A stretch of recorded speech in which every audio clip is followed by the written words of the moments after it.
declared my interest in defending my position, governor's position, to defend my seats. It's done all over. I was removed by a few government officials who made a decision on behalf of over 5 million Nairobians. So I feel there is something wrong. I feel this is politics. Why now that I've declared to defend my seats? So I think it's just foul. What do you have to say about the statement that reads in terms of dealing and corruption as you are the governor of Nairobi? I beg to differ with the sentiments by the US government. It is true, I was arraigned in court. The charges which are before court are not going to details of the court history. To be some duties for me to discuss matters which are pending in court. But because I'm defending myself and in the interest of justice, I think I want to say this. I've been charged with money laundering related offenses, not issuing tenders to my family. I want to defend my family, that is my wife and my daughters who have been mentioned. I've seen some portraits circulating in the social media showing the faces of my family, the minors, which is wrong, very wrong. I'm against it. My wife, none of my family members has applied for any tender in Nairobi County when I was the governor. My wife has not received even a coin for tenders from the county when I was the governor. My wife, my daughter Saumu, Sandra, Salma,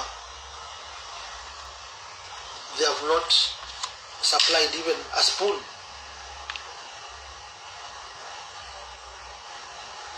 to Nairobi County government. Those are total lies.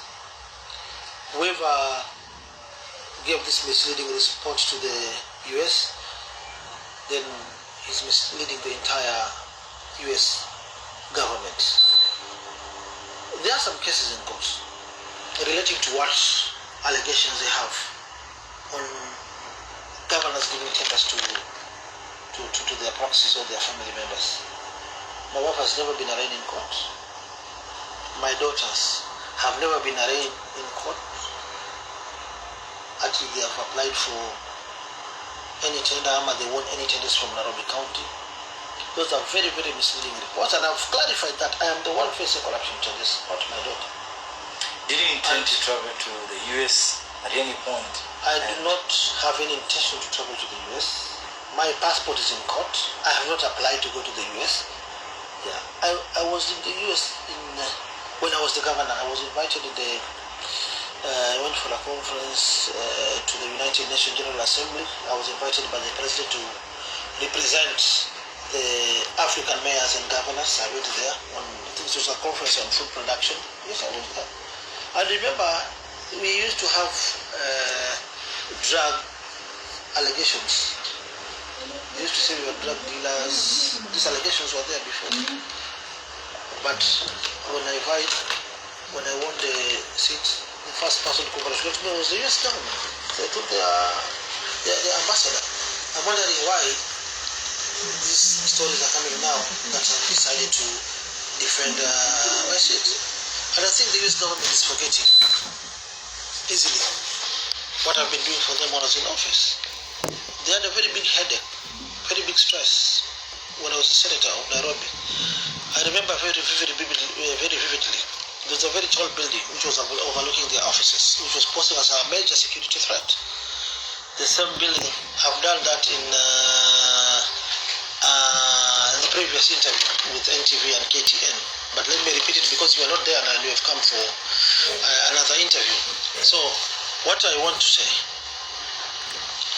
during that time, the previous administration, or let me put it this way, my predecessor did not demolish the building that was posing as a security threat in the area of Gigiri. And I remember an organization like United Nations, they wanted to relocate their offices to Addis Ababa or Kigali. But what did I do? Together with the American ambassador, the one who left, he invited me to his offices in Gigiri. They raised their concerns. We looked at the law. Those were protected areas. No building was supposed to overlook any of the international organizations. So we decided to bring down the building. As we were doing that, the investor, the owner of this building, came to see me with a lot of money. Actually, he came here in Mombasa. He approached me with money and said, "No, you used to do it with your predecessor money." But because Nairobi is bigger than anybody else, being the capital city, we didn't want to lose the international image. I don't want to spoil my relationships with the international communities, international organizations. I refused to take the bribe. I reported the matter to the EACC. The guy was arrested with his money. Today that building is no longer there. It is no longer posing as a security threat, courtesy of my administration when I was the governor of Nairobi. So I want to tell the US government, this is high time. You're a superpower. I'm a very small person compared to a government like US. You know what it's doing to Ukrainians. And do you think this they should go for Osama bin Laden and Muammar Gaddafi, not for Sonko. So I think they're applying their laws against fighting corruption selectively. Look at it the other way.